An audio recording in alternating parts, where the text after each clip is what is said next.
So good day mga kangkols, short review lang tayo ng ating Phoenix bolt action mga kangkols. So ayan. So pwede siyang gawing regulated. Kabit mo lang kanyang plenum adapter. Tapos kabit ang kanyang tangke. So tangke 0.28 liters. Tapos ang kanyang gauge. Tapos ito quick fill. Meron na siyang barrel band. So i-test natin ang kanyang muzzle velocity mga kangkols. Hindi pa yan naka-maximum. So pwede siyang single shot. Meron siyang pellet tray. Ayan. Itong kanyang pellet tray. So pwede din siyang dimagasin. So sa magasin, pagtanggal nito ang pellet tray, kasama lang. Tapos yan, pwede na tanggalin. Ito mas matigas pa.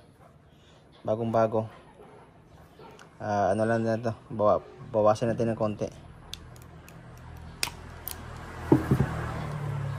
Ito yung isa.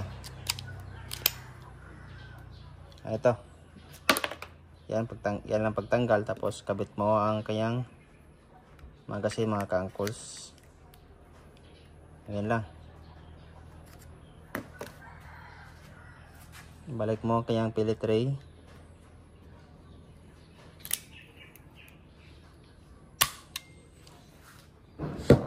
Check natin ang kanyang EPS kasa.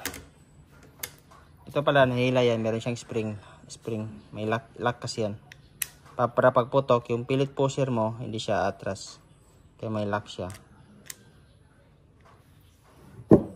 So yan mo lang, kasa mo lang.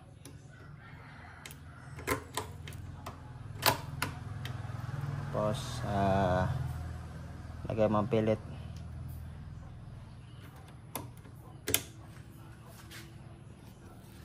Tapos check natin ang kanyang muzzle velocity.